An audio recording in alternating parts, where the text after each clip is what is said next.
నేను నేను చెప్పదలుచుకున్నాను. ఇది మంచి పద్ధతి కాదు, మంచి సాంప్రదాయాలు కూడా కాదు. ఇప్పటికైనా కక్షపూరిత రాజకీయాలు, వ్యక్తిగత ద్వేషాలతో కూడిన రాజకీయాలు, ఈ సంకుచిత రాజకీయాలు మానేయండి.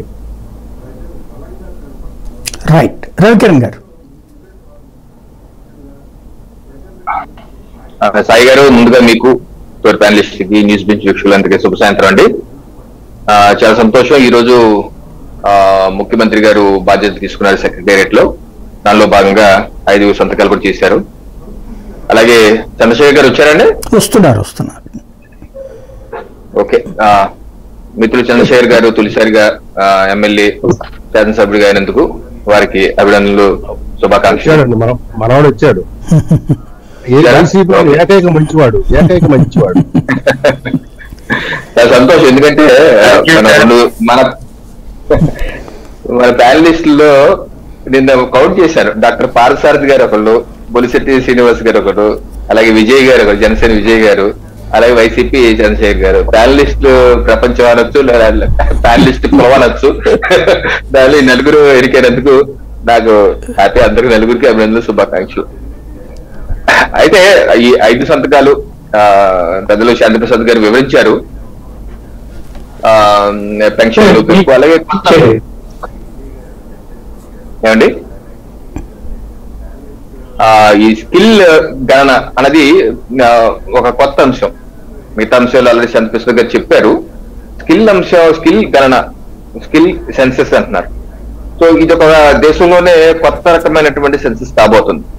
సో ఇది ఏ రకంగా చేస్తారు? విధి విధానాలు సరిగ్గా రూపొందించి మన యువతలో నైపుణ్యం ఏ స్థాయిలో ఉంది, దానికి ఏ స్థాయికి శిక్షణ ఇవ్వాలి, మనకు పరిశ్రమలు ఏ రకమైనవి ఉన్నాయి, ఏ రకమైన రాబోతున్నాయి, ఏ రకమైనటువంటి స్కిల్స్ వారికి ఇస్తే రాబోయే పరిశ్రమలకు ఉపయోగపడుతుంది, ఇలాంటిది కరెక్ట్ గా గేజ్ చేసి కరెక్ట్ గా అమల్లోకి రాగలిగితే ఇది దేశానికి ఒక ఆదర్శం కానుంది, గేమ్ చేంజర్ కాబోతుంది.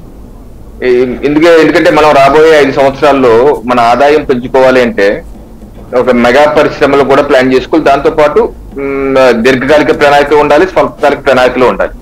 సో పెద్ద పెద్ద మ్యానుఫ్యాక్చరింగ్ యూనిట్స్ రావాలి. ఉదాహరణకు ఇప్పుడు సెమీ కండక్టర్ లాంటి మ్యానుఫ్యాక్చరింగ్ యూనిట్స్ కావచ్చు, లేకపోతే మనకు ఆల్రెడీ కియా లాంటి ఆటోమొబైల్ వచ్చింది. సో అటువంటి మ్యానుఫ్యాక్చరింగ్ యూనిట్స్ ఆటోమొబైల్ కానీ వేరే విధంగా రావచ్చు. అలాగే గ్రీన్ ఎనర్జీలో ఆల్రెడీ జగన్మోహన్ రెడ్డి సంతకాలు పెట్టినవి ఉన్నాయి, కొన్ని ఇంప్లిమెంట్ అవుతున్నాయి, అది కూడా స్పీడప్ చేసుకోవచ్చు. సో ఇటువంటి, అలాగే ఇప్పుడు కడప ఉప్పు కర్మాగారం ఉంది, దాన్ని కూడా ఫుల్ గా మెటీరియలైజ్ చేసుకునే విధంగా.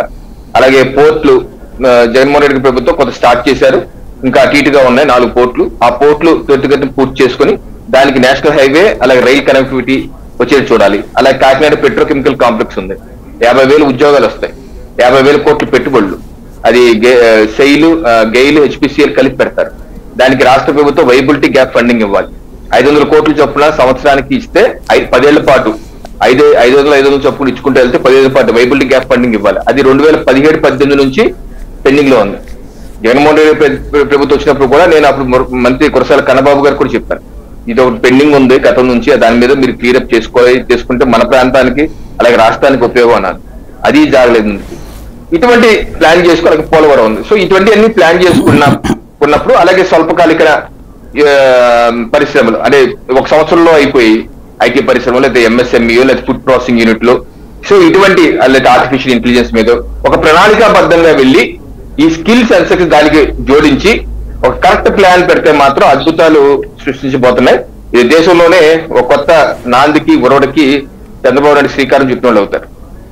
అది ఇంకోటి, మన జగన్మోహన్ రెడ్డి గారు ప్రతిపక్ష నాయకులు అయినటువంటి మాజీ ముఖ్యమంత్రి జగన్మోహన్ రెడ్డి గారు ఈ రోజు రివ్యూ కావచ్చు, బహుశా వాళ్ళు ఎమ్మెల్సీలతో మీటింగ్ పెట్టినారు.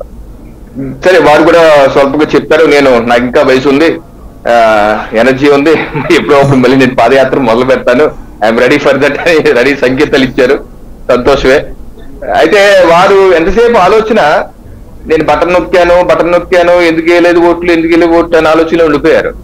సో మరి వాళ్ళకి పార్టీకి సంబంధించినటువంటి మాజీ ఎమ్మెల్యేలు, మంత్రులు చాలా విషయాలు చెప్తున్నారు. దాని మీద మరి వారు మేధోమథనం చేస్తున్నారు లేదు నాకైతే అర్థం కావట్లేదు. కొట్టి సత్యనారాయణ గారి నుంచి, జక్కంపూడి రాజా గారి నుంచి, కేతినేని వెంకటరామరెడ్డి గారి నుంచి, కాటసాని రాంభూపాల్ రెడ్డి గారి నుంచి అందరూ చాలా విషయాలు చెప్తున్నారు. ముఖ్యమంత్రికి అందుబాటులో ఉండలేదు, ఐపాక్ నమ్ముకుని నష్టపోయాము, వాలంటీర్లు నమ్ముకుని నష్టపోయాము, కార్యకర్తలు నమ్ముకోలేదు, నాయకులు నమ్ముకుని